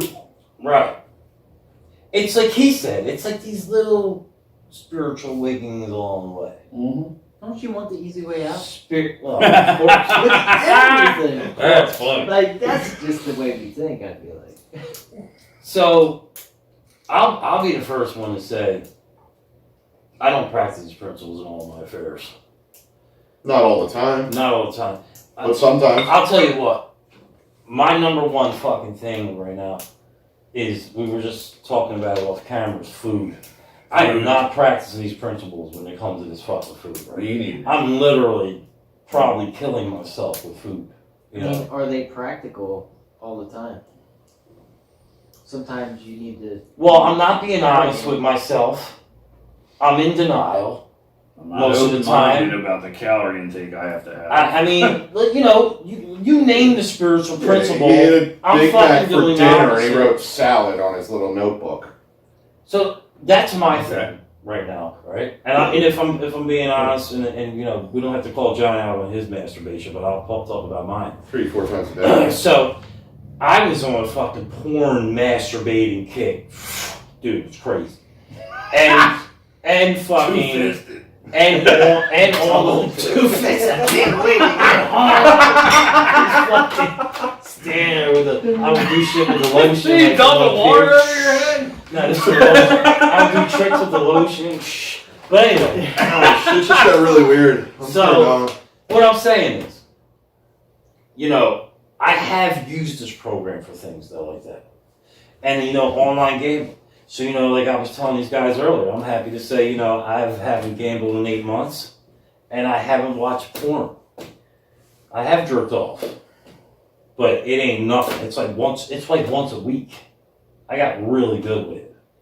Because I don't like when I'm doing things against my own will. And I was doing those things against my own will. And I absolutely applied this program. I talked to my sponsor about it. I shared it in meetings. All the things you're supposed to do. It's not working with food for some reason. But it has worked so far with those things. 8 months off of gambling, 7 months off of fucking porn. I can tell you what. Anybody got advice? You gotta eat. Because you have to eat 3 times a day. Yeah, I mean, it is You can't kinda just like, put it down like drugs. You can't put it down like gambling. You have to eat. it is like, hey, I'm getting off this heroin, but I'm just going to do a few perks a day. Right. Yeah, it is kind of. I mean, you Anybody know, got- it's like saying I want to methadone hear works. people's fucked up shit. Anybody got advice? Anybody got some shit that fucking got them by the balls? Not me, I'm perfect. All right, that's Yeah. good. Well, that sounds like it has. I'm a lot of striving to balls get right there. I'm striving to get where you at. Anybody obsessed and compulsion over anything? No, in I'm with fucking you life? on the food, man. It's like, I'm on dude, the food. when you said that, I remember sitting in a room in early recovery and people talking about those things that had clean time, and I was like, I don't have any of those things. And the dude was like, dude, that's like 30 years. He's like, well, you're just perfect, and one day you'll find what the fuck it is. And it's been many, many phases of all those things. Right. You know, probably, Fireworks. yeah, fireworks was a big Firework. one. Oh yeah, you're a Not fireworks dynamite. Yeah, big fire. I got 2 quarter sticks sitting up there. Right now, I got from the front. I'm like, but not like buying it, setting them off, the thrill of it, the cops maybe being called, getting it, and the other people's enjoyment. It was like 20 different defects wrapped up in like a couple, you know, one little thing, and spending large amounts of money over it. You know, putting yourself at risk by keeping them, storing them at your house. You know, they could, you know, your oil burner could fucking blow up. And mortars all over the crib. You know, like all those things, right? One time I took 2 sponsees, young dudes that had like no clean time. We set them off in my neighborhood and the cops came. I don't know if these guys got warrants. Now I'm putting other people on this. Like, you know, crazy shit. So, I just would like to say this, as far as carrying this message and everything, and you know, it's good to give people their flowers while they're still here, especially the game we play in this fucking addiction, bro. You know, I look at it like we play the game of death here. And you better know how to fucking, you gotta know the rules when it comes to this fucking disease. Mm. And so I would just like to personally say, it's always good to get angles from outside, and I would like to say this. I see each one of you guys carry this message. I really do. I know this guy sponsors you, you sponsor people. I know he sponsors people. You know, I see you guys, you know, work this program and carry the message of our particular program, which is no addict need die ever seeking recovery, right? So I just want to say I appreciate you guys for that. So I just wanted to do something a little fun near the end here. Anybody got any crazy using stories they want to say real quick? Just one story that stands out to you when you were using, that you look back at, how crazy was that? I'll start. Just so you got time to. Did want to start with talking about steps, but you just start with this. There's plenty. Yeah. Plenty of them. All right, go for it. No, we're done with the steps. Okay. Yeah, we ended that. That was my wrapping it up when I gave you the It's flowers. I was saying, and I was just saying how I noticed you didn't volunteer to go first for any of those. Oh yeah, that's true. You're right. But so I remember I had stole my mom's fucking car, and I went down the way. I had enough for like 67 cents in gas, which it needed, and I pulled into this gas station. I went and I bought 2 bags of dope because I'm not getting high anymore at this point. I'm just trying to get right. I'm just trying to be fucking normal for a few hours. And so this dude comes up, Puerto Rican dude on the right side of my passenger door. I'm in North Philly. And he goes, yo, I got Nick bags of weed, man. And I'm like, I got $5, whatever. Yeah, let me get one. Well, he gets in the car and he fucking pulls a gun out. And he puts it right on my fucking head and he's like, drive. Right? Now, let me tell you how much I didn't value my life at this point. I fucking turned the car off. I ain't going nowhere, dude. And real quick, like, I turned to the dude and I don't know where the fuck it came from. I'm like, dude, listen, I just found out I got AIDS. My girlfriend's leaving. My mom threw me out the house and I'm hooked on this shit. What the fuck I care if you shoot me for it? The dude, all of a sudden, puts the gun down and becomes like my therapist. I swear to God. And he's like, B, what are you doing? You know, he's fucking this shit. And blah, blah, blah. And fucking, I'm like, dude, look, here, you want the $5, take it, man, but I'm not driving over here. And he goes, nah, it looks like you need gas. And he gets out the car. And I remember driving home. It took me like 3 days to process. Bro, you just almost died. You know? But that was one of my crazy. I got a fucking million on. But anybody come up with something yet? My sponsor would be disappointed in me if I told a war story. That's good. Fucking bullshit. Every time I share, every night, I was like, why you keep talking Dude, about we're on a drugs? fucking YouTube channel. We're trying to entertain people here. We did these mushrooms one time. My wife is from like way up in the country, right? And there was like these hippies that would come through in the fucking Volkswagen vans, and they would have a lot of mushrooms. So it was like this like retreat thing that everybody would go. You have your own little campsites, your own little fires and stuff, and it was like a music festival like kind of thing. So we ended up there and got some shrooms from this chick, right? And they were selling with some fuzz on it, and nobody wanted to fuck with it. Fuzz, bro. You know, on the top of the joint. You know what I mean? Yeah, They were pretty husky and they were kind of still wet, so I was like kind of scared, sketched. Like I've eaten a lot of mushrooms and I love it, but I could potentially be too fucking high, you know? So I did, right? I don't even know. Half hour's going by, and my wife's like really short. She can't hold me up. You know what I mean? At this point, right? I just like fall right, like to my knees, right? And I'm like good, but I'm tripping my balls off. And then they all carry me back, and I'm like this. They're like carrying me back, and they're like, "You all right?" I'm like, "Yeah, dude." So I was like, do you ever like trip so hard you gotta like get away from people for a little bit? Mm-hmm. I have tripped like that, yes. Yeah, I like crawl into the tent and I'm just like chilling. Well, like what felt like an eternity goes by. It probably was like a half hour, an hour. I come back out, and you're like, "Dude, are you okay?" You know what I mean? What's up? I'm like, "Yeah, dude. I think I just saw God." You know what I mean?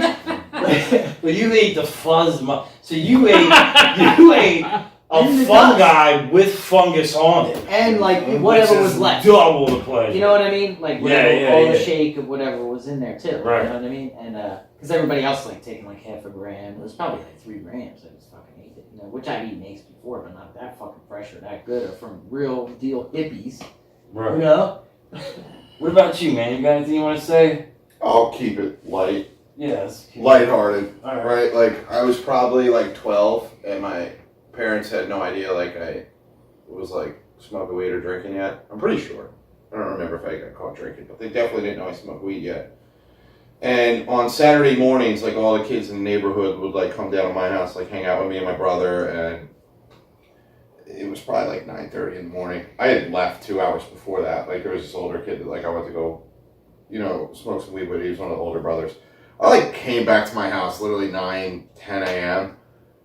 And like everybody's just sitting around in this room where my mom's exercising and they're all like laughing, and I was just so fucking like, I had just started smoking weed, so, like, I was so fucking stoned, and I just kind of, like, walked in, like, reeking, like, fucking, like, just reeking, like, it radiated everywhere, and, like, 5, like, little, like, hood kids, because, like, we lived in, like, a real diverse area, and, like, I don't know, it was just, my mom was just like, what are you doing? I'm like, nothing, and I couldn't even, like, say with a straight face, because, like, I had, like, the little, like, stoned, like, giggles, Right. and, like, she, like, told me to run my pockets. There was, like, 2 Nick bags, like, rolling papers, like, every utensil, and she's just like, what's that? And I had, like, no idea, and I just started cracking up, and that was how my parents found out I smoked pot. I don't know.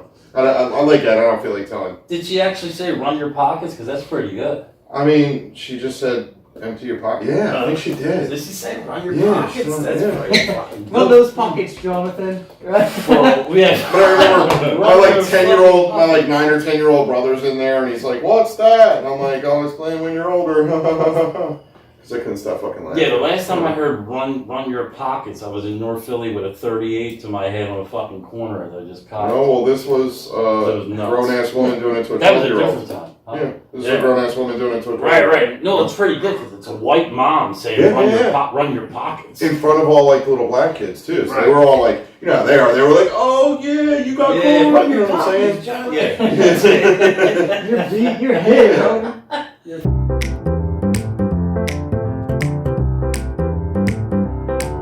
I would like to end this. I like to. I appreciate you guys for all doing this, man. Sitting down. You know, thanks for having us over at the crib. We took the show on the road today. We came over to John's house. You know what I mean? And I'll just end with this. Just remember, man, the disease of addiction is broad and outside of the realm of just using drugs. Keep coming back. More will be revealed. I always give it 100. Don't need a bank.